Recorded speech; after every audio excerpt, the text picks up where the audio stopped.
Hello everybody, আমি doctor এল শেখ। আজ আবারও চলে এসেছি আপনাদের সামনে।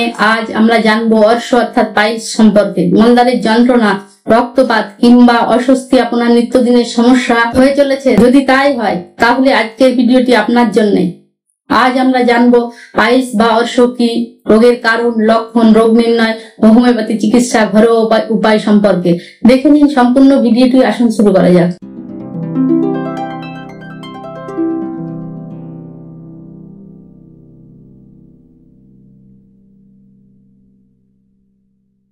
অর্শরোগ কি? অর্শরোগ, যাকে ইংরেজিতে পাইলস বা হেমোরয়েডস বলা হয়, এটি মলদ্বারের শিরাগুলোর অস্বাভাবিক খোলাভাবকে বোঝায়। এই সমস্যার পেছনে বেশ কয়েকটি কারণ থাকতে পারে। আসুন আমরা এই কারণগুলো বিস্তারিত আলোচনা করব। অর্শ সাধারণত দুই ধরনের, এক ইন্টারনাল, দুই এক্সটার্নাল। ইন্টারনাল অর্থাৎ অভ্যন্তরীণ, এটি সাধারণত ব্যথাহীন কিন্তু রক্তপাত হতে পারে। এক্সটার্নাল অর্থাৎ বাহ্যিক, এটি বেশি ব্যথাযুক্ত হয়, মলদ্বারের বাইরে খোলা বা গুটি তৈরি হয়। অর্শরোগের কারণ: কোষ্ঠকাঠিন্য বা প্রস্রাব করার সময় অতিরিক্ত চাপ দিলে, ডায়রিয়া, লম্বা সময় টয়লেটে বসা, অতিরিক্ত মশলাদার অস্বাস্থ্য খাবার, গর্ভাবস্থায় ওজনাধিক্য, অনিয়মিত জীবনযাপন ও কম জল পান করা। দীর্ঘস্থায়ী ডায়রিয়া: কোষ্ঠকাঠিন্য হলে মলত্যাগের সময় অতিরিক্ত চাপ দিতে হয়, যা মলদ্বারের শিরাগুলিতে অতিরিক্ত চাপ সৃষ্টি করে এবং অর্শরোগের ঝুঁকি বাড়ায়। অন্যদিকে দীর্ঘস্থায়ী ডায়রিয়ার ক্ষেত্রেও মলদ্বারের শিরাগুলিতে অতিরিক্ত চাপ পড়ে, যা অর্শরোগের কারণ হতে পারে। দীর্ঘ সময় ধরে বসে থাকা বা দাঁড়িয়ে থাকা মলদ্বারের শিরাগুলিতে রক্তের সঞ্চালন ব্যাহত হয়, যা শিরাগুলির স্ফীতি ঘটায় এবং অর্শরোগের ঝুঁকি বাড়ায়। গর্ভাবস্থায় বাড়ন্ত জরায়ু পেলভিক অঞ্চলের শিরাগুলির উপর অতিরিক্ত চাপ ফেলে, যা অর্শরোগের কারণ হতে পারে। স্থূলতা, ওজনাধিক্যের কারণে মলদ্বারের শিরাগুলিতে অতিরিক্ত চাপ পড়ে, যা অর্শরোগের ঝুঁকি বৃদ্ধি করে। অস্বাস্থ্যকর খাদ্যাভ্যাস, কম আঁশযুক্ত খাবার গ্রহণ এবং পর্যাপ্ত জল না পান করার ফলে কোষ্ঠকাঠিন্য হয়, যা অর্শরোগের ঝুঁকি বাড়ায়। বংশগত কারণ: পরিবারের কারো অর্শরোগ থাকলে অন্যান্য সদস্যদের এই রোগের ঝুঁকি বেশি থাকে।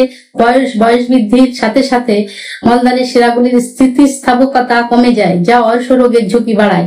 ভারী বস্তু উত্তোলন: নিয়মিত ভারী বস্তু উত্তোলন মলদ্বারের শিরাগুলিতে অতিরিক্ত চাপ সৃষ্টি করে, যা অর্শরোগের কারণ হতে পারে। দীর্ঘস্থায়ী কাশির কারণে অভ্যন্তরীণ চাপ বৃদ্ধি পায়, যা মলদ্বারের শিরাগুলিতে অতিরিক্ত চাপ ফেলে এবং অর্শরোগের ঝুঁকি বাড়ায়। মলত্যাগের সময় অতিরিক্ত চাপ দিলে মলদ্বারের শিরাগুলিতে অতিরিক্ত চাপ পড়ে, যা অর্শরোগের কারণ হতে পারে। এই কারণগুলি এড়িয়ে চলা এবং স্বাস্থ্যকর জীবনযাপন অনুসরণ করে অর্শরোগের ঝুঁকি কমানো সম্ভব। অর্শরোগের লক্ষণ: আপনার যদি এই লক্ষণগুলো থাকে তাহলে এটি অর্শরোগের ইঙ্গিত হতে পারে। মলত্যাগের সময় রক্তপাত, টয়লেটের জলে বা টিস্যুতে লাল রক্ত দেখা যায়, মলদ্বারে ব্যথা বা জ্বালা পোড়া, বিশেষ করে মলত্যাগের পর ব্যথা অনুভূত হয়। চুলকানি ও অস্বস্তি: মলদ্বার অঞ্চলে চুলকানি ও জ্বালা পোড়া অনুভূত হতে পারে। গিঁট বা খোলা অংশ: বাহ্যিক অর্শ হলে মলদ্বারের বাইরে ছোট ছোট খোলা অংশ অনুভব করা যায়। অপূর্ণ মলত্যাগের অনুভূতি: মনে হতে পারে মল পুরোপুরি ত্যাগ হয়নি। কিভাবে অর্শরোগ নির্ণয় করা হয়? নিজে পরীক্ষা করা। আপনি আয়নার সাহায্যে মলদ্বার দেখতে পারেন। যদি কোনো খোলা বা গিঁটের মতো অংশ দেখতে পান তবে এটি বাহ্যিক অর্শের লক্ষণ হতে পারে। চিকিৎসকের মাধ্যমে পরীক্ষা: যদি উপরের লক্ষণগুলো কোনোটি আপনার মধ্যে থাকে তাহলে চিকিৎসকের পরামর্শ নেওয়া জরুরি। চিকিৎসক সাধারণত তিনটি উপায়ে অর্শ নির্ণয় করতে পারেন। এক হচ্ছে ভিজুয়াল এক্সামিনেশন, যেমন বাহ্যিক অর্শ থাকলে ডাক্তার সাধারণত পরিদর্শনে তা চিহ্নিত করতে পারেন। দুই হচ্ছে ডিজিটাল রেকটাল এক্সাম, ডাক্তার গ্লাভস ও লুব্রিকেন্ট ব্যবহার করে আঙুল দিয়ে মলদ্বার পরীক্ষা করেন কোনো অস্বাভাবিকতা আছে কিনা তা বোঝার জন্য।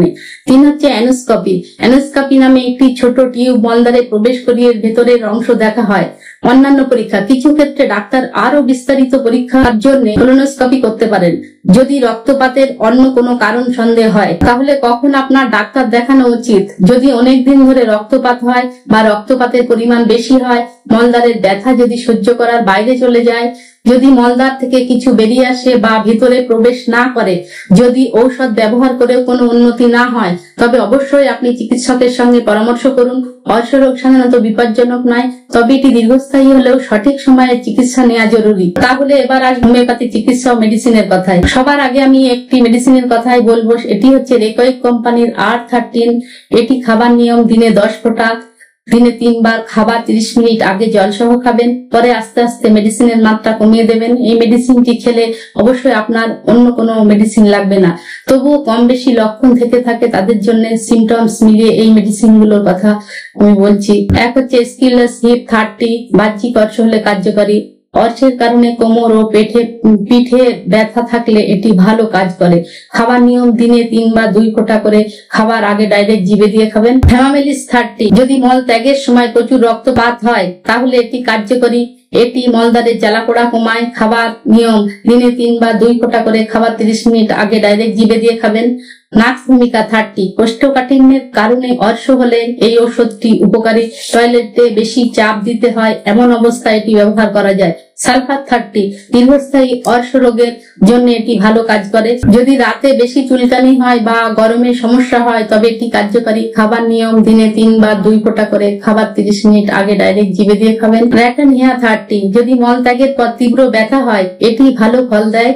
খাবার নিয়ম, সকালে খালি পেটে 5 ফোঁটা জল সহ খাবেন। অবশ্যই চিকিৎসকের পরামর্শ নেবেন। অর্শ রোগ থেকে মুক্তির ঘরোয়া কি কি উপায় আছে? খাবারের অভ্যাস পরিবর্তন করুন, যেমন আঁশযুক্ত খাবার খান, শাকসবজি, ফল, ওটস, বাদাম এবং দানা শস্য বেশি পরিমাণে খান যা মল নরম রাখতে সাহায্য করে।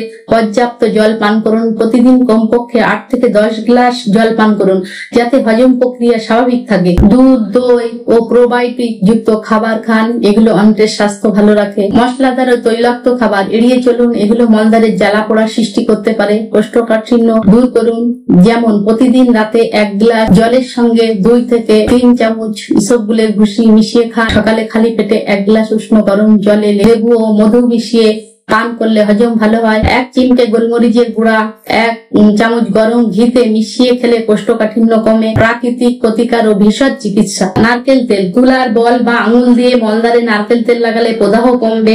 অ্যালোভেরা জেল মলদ্বারে লাগালে শীতল অনুভূতি দেয় এবং ব্যথা কমায়। আলুর রস, তুলার বল দিয়ে আলুর রস লাগালে রক্তপাত বন্ধ হয়।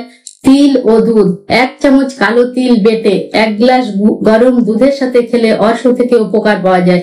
জীবনযাত্রার পরিবর্তন করতে হবে, যেমন প্রতিদিন 30 থেকে 45 মিনিট হাঁটা এবং হালকা ব্যায়াম করুন। দীর্ঘক্ষণ বসে থাকা এড়িয়ে চলুন, বিশেষ করে টয়লেটে দীর্ঘ সময় বসবেন না।